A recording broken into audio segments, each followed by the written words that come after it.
Hello everyone, welcome to StudyIQ IAS English. If you have been following the current affairs regularly, you might be aware of how Article 141 of the Indian Constitution has been making news. Why has it been making news and what is the importance for this article? For the UPSC exam, let's analyze that quickly.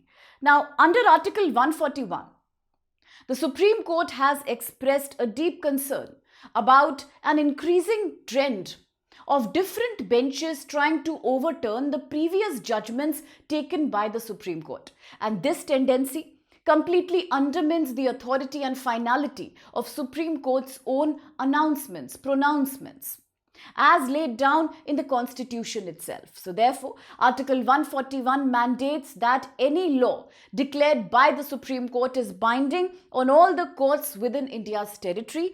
It should be not only followed, but it should be respected to the utmost level to maintain uniformity and similarity in judicial pronouncements across India.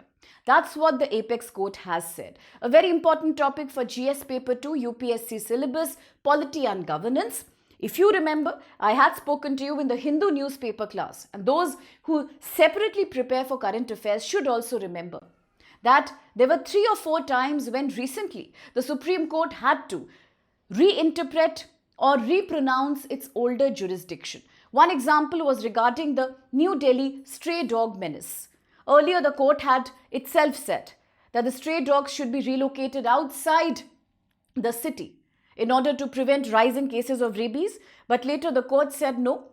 The pronouncement has been viewed and criticized as very inhuman, and therefore now we can do in situ control by following the animal birth control rules by sterilizing, vaccinating, as well as deworming these strays. Second time during the Diwali festival. Initially, the court put a blanket ban on firecrackers, and later the law was revised, and with moderation, the green certified crackers were allowed. Similarly, when it came to giving post facto environmental clearance to various industrial projects and buildings, earlier the court said absolute no to any post facto environment approval, and much later it was believed that no, in rare circumstances and unique exceptions, we can actually give it. So you see, these are 3 examples to see how Supreme Court has sometimes reinterpreted or repronounced its previous judgments. And today the court feels that repeatedly, if benches keep on overturning previous judgments, how poor does it look, and what a bad precedent it sets. It completely undermines the finality of the top court. So in that light, let's analyze Article 141 in a bit more detail. Under Article 141, it's clearly said that Indian Constitution says that law declared by Supreme Court shall be binding on all the courts within the territory of India, because the idea is to create a uniformity of law and to make sure that it is also following the authority of Supreme Court as the topmost apex judiciary in India. In India, we strongly believe that judicial review is one of the most fundamental, basic structures of the Constitution. And now that I'm talking about the basic structure of the Constitution, somewhere back in your mind, I'm sure you are reminded of the Keshwanand Bharti case, the basic doctrine or the basic structure case. So do remember that as well. Now, under Article 141, it is also believed that we should have consistency, some kind of similarity in the application of laws across entire country. And it closely links to the Supreme Court's power of judicial review, reinforcing the Supreme Court's position as the final interpreter of the Constitution, as the custodian of Constitution and law across India. So do remember that. That's the spirit of Article 141. Now, within Article 141, we believe in certain principles. One principle here is that of stare decisis. Now, what exactly does it mean? It means that under the doctrine of stare decisis, we say that in India, the constitutional foundation of Article 141 is based on the fact that there is a Latin expression here which means to stand by decisions and not to disturb what is settled already. If a decision has been made, we should stand by it throughout rather than keep on tampering with it. So therefore, this principle means that if the Supreme Court has made a pronouncement, then it should set a legal precedent in the country. It should be stable. It should be able to be used as a foundation for future judgments as well. So therefore, it ensures stability and predictability within the law in India. So therefore, this doctrine also provides that Supreme Court will follow established rulings while deciding cases which involves similar situations, similar facts and conditions, similar kind of legal issues. Thereby, it promotes consistency, uniformity, stability, predictability and transparency in judicial discipline. So that's the doctrine here, very important part of Article 141. And now there are some more principles under Article 141. One is that of obiter dicta. What does it mean? Again, it's a Latin expression and it means something said in the passing. Now, sometimes what happens during the conduct of the court itself? Remarks are made, opinions are given, statements are made. But all these could be made by a judge which are not essential to the decisions of the case. These could be conversational in nature, opinion-based in nature, circumstantial in nature. They should not be related to the decision that is taken finally in the case. So such statements are not legally binding. Although they can be quoted, they may be considered persuasive and important, but they are not legally binding in future cases. So that's the principle in Latin, obiter dicta. Then under Article 141, we also look at another principle that's called per incurium. Per incurium. What does that mean? It means that through the lack of care, something that's done rather casually, carelessly. So that means a judgment delivered without due consideration of relevant legal provisions. That will lack authority and therefore that will not be treated as binding law because it was just said in the passing. A decision that was done in a very hurried manner. It was not rooted in the statutory legal provisions, will not be taken therefore seriously either. And then comes the principle of sub silentio. That once again is the Latin expression for under silence. That means when a legal principle is assumed or applied without the court consciously. It's done, but it's done subconsciously. It's not done consciously or deliberately. In such cases, the precedent is considered to have been established without deliberate judicial consideration, and that also will not be binding because the court consciously was not using or applying this legal principle.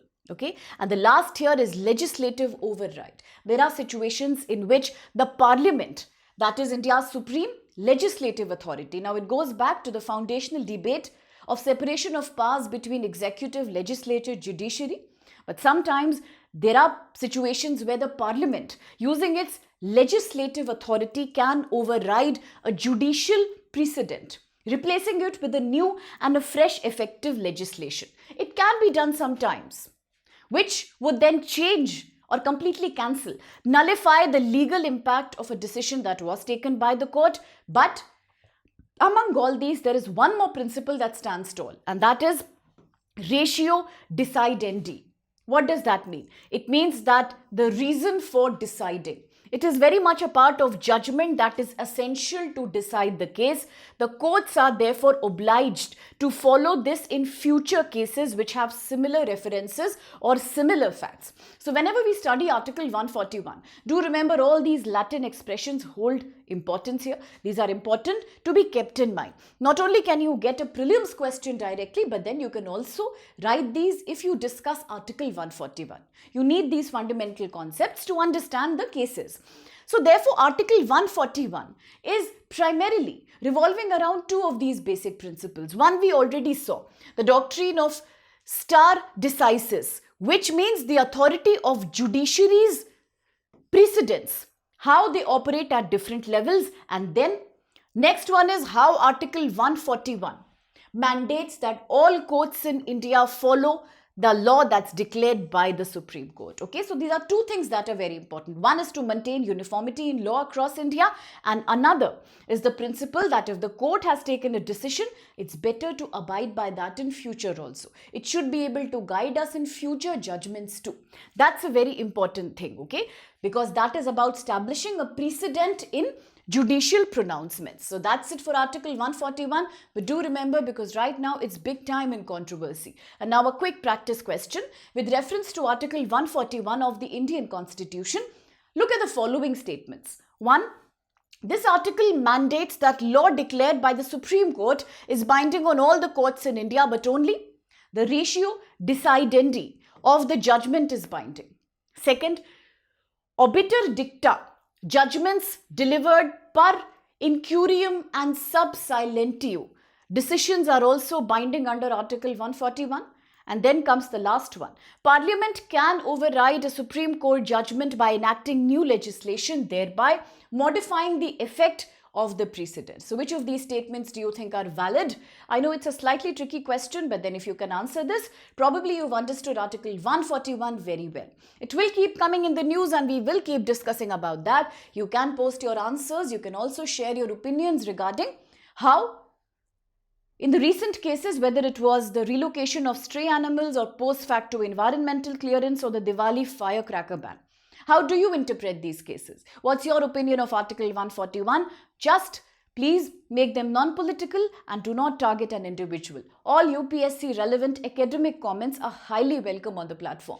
Now, a quick reminder about the target year 2027. If you are someone who is preparing for UPSC 27, do consider this great option. At a price of only 12,999, we at StudyIQ English are offering you a complete UPSC solution. Prelims, mains, as well as basic interview guidance, one-on-one mentorship, and the chance to study from your favorite faculty. All notes, annotated online material, PDF, PPT, books to be given by us. We cover all things, all UPSC subjects, as well as dynamic news and current affairs part.